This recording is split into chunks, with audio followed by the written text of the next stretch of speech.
We're here live at the Irish Pub in Atlantic City. Sorry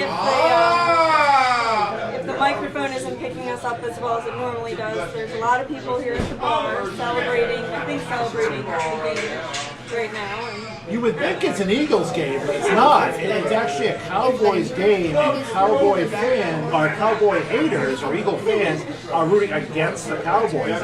It's almost, you would think, though, based on the noise here, it's an Eagles game. Yeah, there's a lot of cheering. Sometimes there's a lot of other things that I'm not going to repeat. But mostly cheering. And so we're going to, this is our second take of the show, by the way, if you're just tuning in. The first time people couldn't hear us at all, so we're trying again. Yes, and that's what happens when you're on live in location during football season sometimes. You do get, enthusiastic sports fans. So it's either a lot of Jets fans, or I think a lot of people rooting against the Cowboys. I'm going to go with the latter.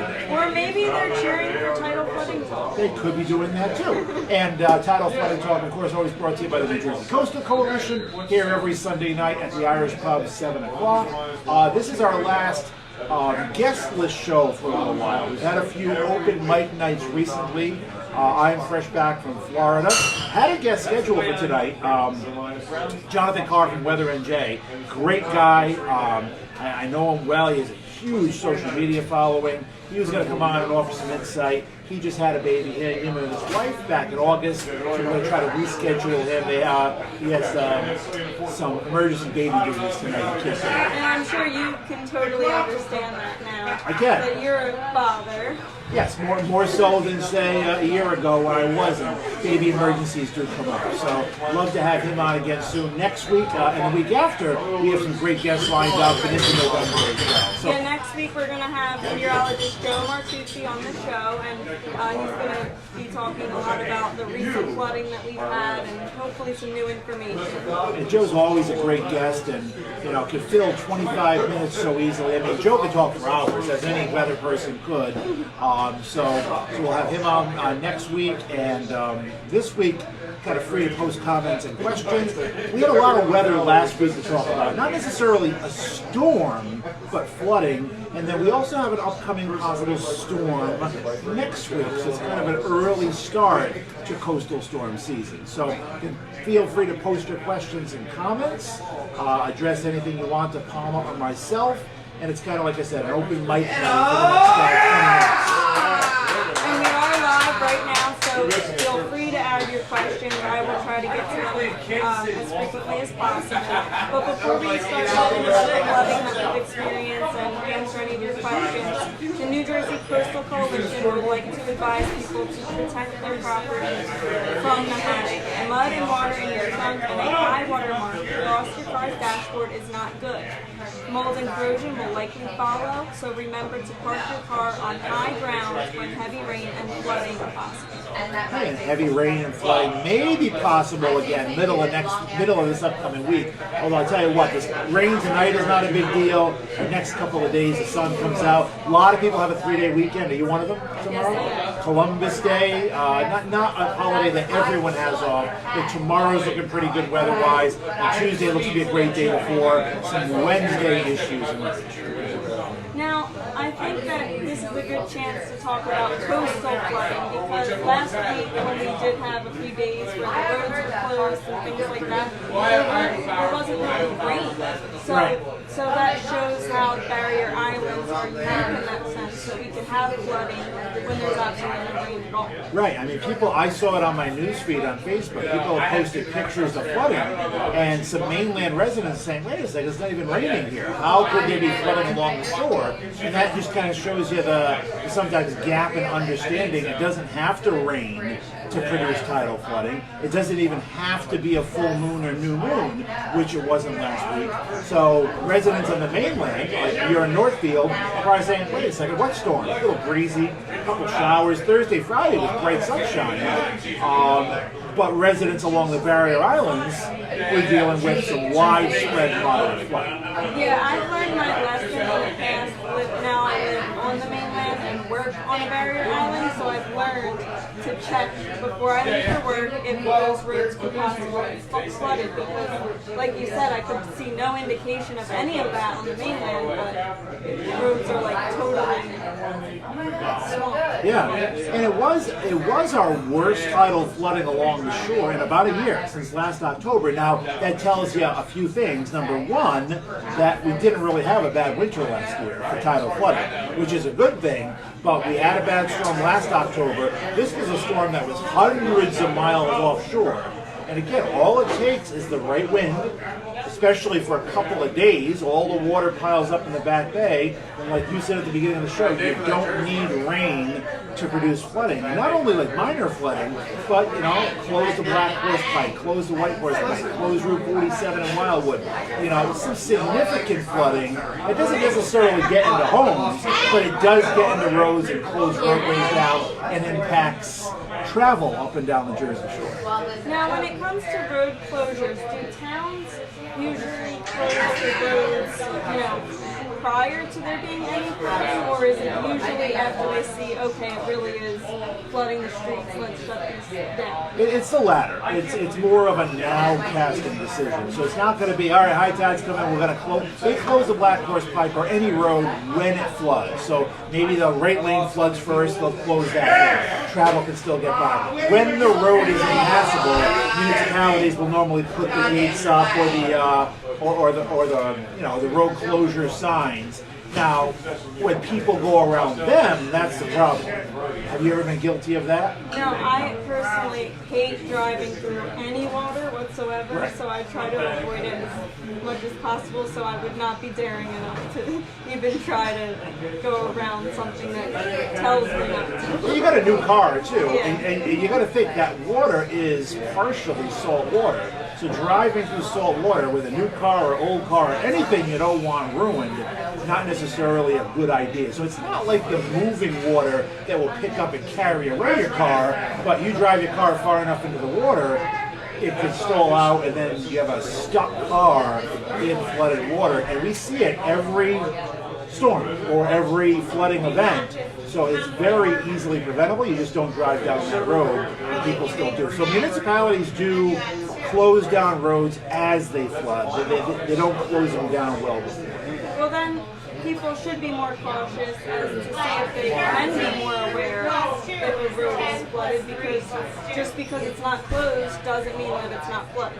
That's correct. And they have to be careful too where they park at night. That's the thing where, all right, roadways you can see what's flooded, what's not, what I can get by now, what I can't. But when you go to bed at night for 6 to 7 to 8 to 9 hours, depending on how much sleep you get, that's when the tide can come up, and you got to be really careful where you park along the shore. And it's it's still the season where you're going to get some seasonal residents down here that may or may not be familiar with areas that flood. So incidents like last week when it was sunny out, you have to be careful because you don't necessarily think it's going to flood, but we had coastal flood warnings up, and you are going to have roadways that flood, and unfortunately you're going to have areas where people are parked that are going to flood as well. Yeah, I heard someone say that last week New Jersey experienced all 4 seasons.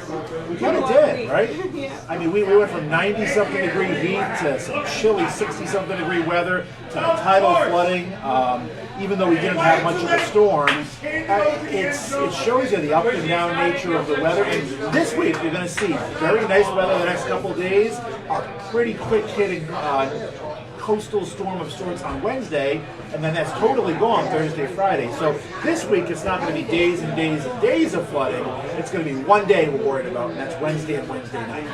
Now, does frequent flooding in the fall indicate anything of what type of winter we might possibly have? It does not. A lot of people think that. Oh, wait a second, it's already nor'easters, we're already getting storms, it's going to be bad. Doesn't mean that. It could, but there's no correlation. Like last year, for instance, We had a bad storm in October. That was the worst one all winter. The rest of the winter, quiet as far as nor'easters go. I think after Sandy, we had snow in October, early November. So Sandy was horrible. And then we had a nor'easter the next week that brought like 5 inches of snow to Galloway and Port Republic. And then the rest of the winter was pretty quiet for snow as well. So what happens in October? No correlation, but a good question. Now, also, last week,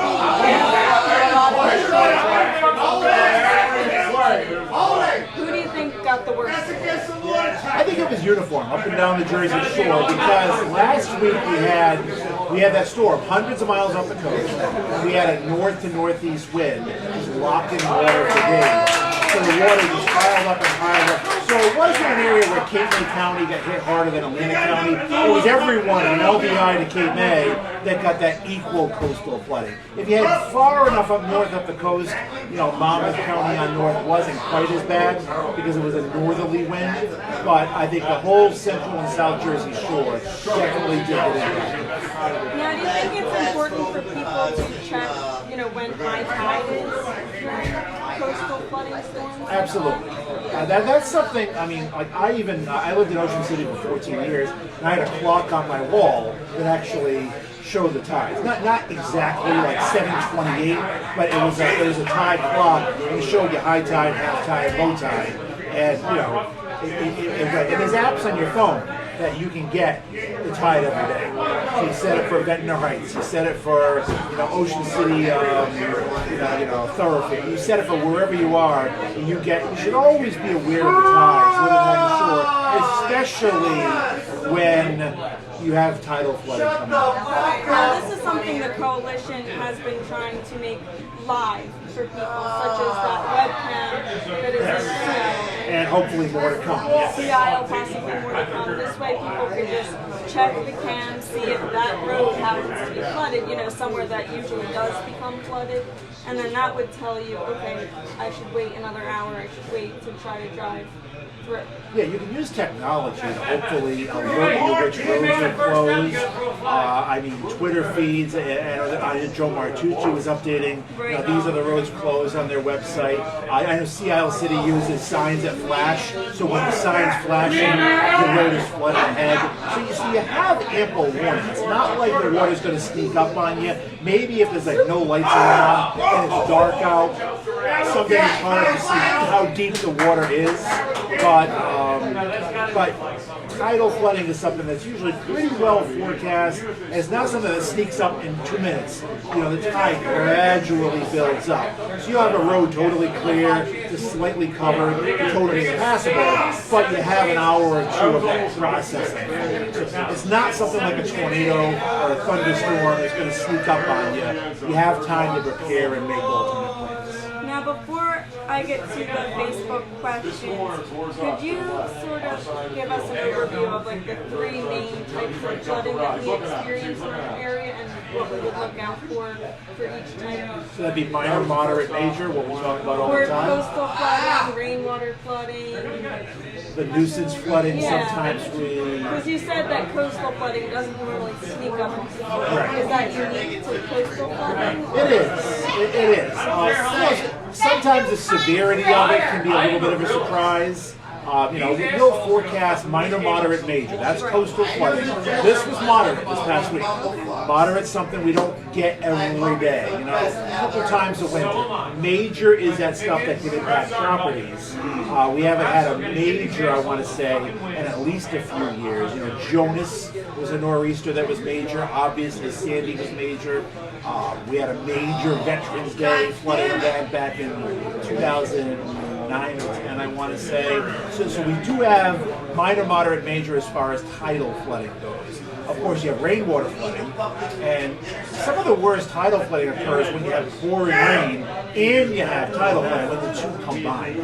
That didn't happen this week. Last week we had mostly coastal flooding. This week we're going to have mostly rainwater flooding. Do you think it could have been major flooding flooding if we also had It could have been. rain like that? Because that rain, let's say you get 2 inches of rain, all that rain has to go into the storm drains, which are flooded with water. So it adds a few inches of rain to the system. Thankfully, we didn't have that happen. Well, it's good to know that that was moderate flooding. This way we can compare in the future, or if we hear that moderate flooding, is in the forecast, we know what to expect for the most part. And that's important. It's an important point. It's a measuring stick that you have. You can say, all right, this next storm.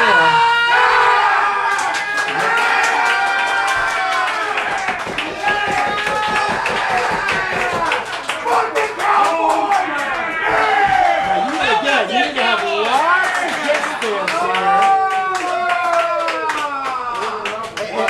And I'm going to play the fifth there. I'm going to change the topic for 1 second. As a football fan, I have never seen. You would think we're in a Jets bar. A lot of enthusiasm Rooting against a team. I've never seen that when the before. Eagles are not playing. Right. Right. Yeah, again, you would think like the Eagles are playing. Right. And this is the loudest rooting, I guess, that I have seen as a football fan. But it's interesting. So anyway, what was your question? About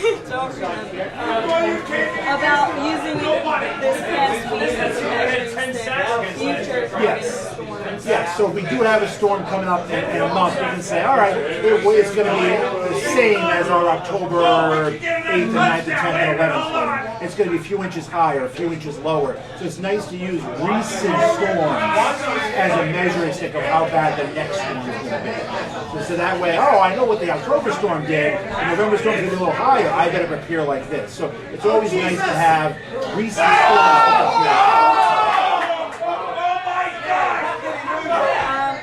On Facebook comments, Liz Taylor says people have to remember that the ocean is a few hours ahead of the basin. Which is something I think most locals might be aware of, but not others. Yes, back bays and like Delaware Bay, it can be 1 to 2 hours later. Now, Tide apps, you can actually set the back bay time as your home time. So, but yeah, as a rule of thumb, you want to add anywhere from 40 minutes to almost 2 hours for the back bays. And yes, so high tide on the ocean comes first, back bays come later.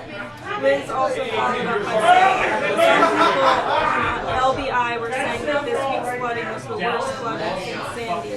So, Okay, and locally it can be, every town is different, storm drain is different. It was widespread moderate flooding. It didn't reach major levels or record levels, but moderate means different things for different neighborhoods. So, and it all depends. Sometimes one LBI will get hit with tons of rain, and Ocean City and Atlantic City won't. It'll be worse on LBI. So yeah, we generalize them with minor, moderate nature, but again, there can be local areas that are hit a little worse.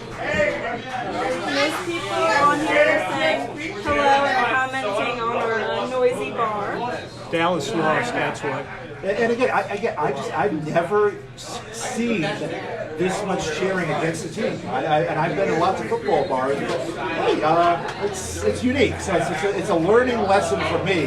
Again, I think if you're watching, you think, oh, they must be in a Jets bar. Or they must be in who else is playing right now? A Niners bar. But no, this is actually cheering against the team, which I think is unique to Eagles country. So at least this hard. So yeah, we are not in a Jets bar. We're not coming to you from New York. We're coming to you from the Irish pub in Atlantic City, where we always are. I think it's the loudest we've ever had a Tidal flooding talk. Yeah, and even it's for when sharing the against Eagles the team. are, well, Yeah. I don't know, maybe we're not on at the same time as the Eagles, but this is the loudest I think we've experienced. But I guess before we close the show,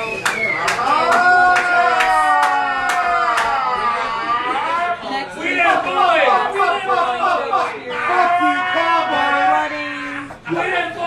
Monday and Tuesday we have sunshine. We're looking pretty good. Wednesday we have a quick hit in coastal storm. I think it's a lot of rain. Maybe a quick inch and a half of rain late Wednesday night. It moves really quick and gets out of here. So Thursday, Friday are going to be fine.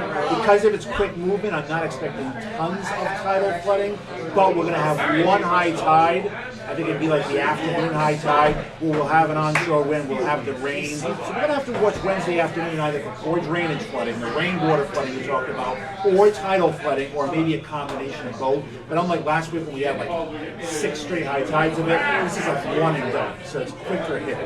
So you're saying possibly the commute home on Wednesday could be affected by flooding? Could be, and that's something where you want to be careful where you drive and know where your high tide time is and know where your alternate routes are. And then how about temperature-wise?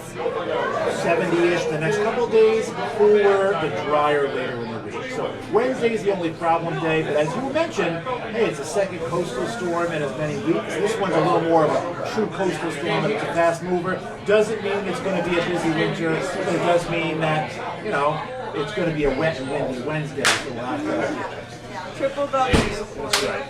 Okay, well, I guess our advice tonight could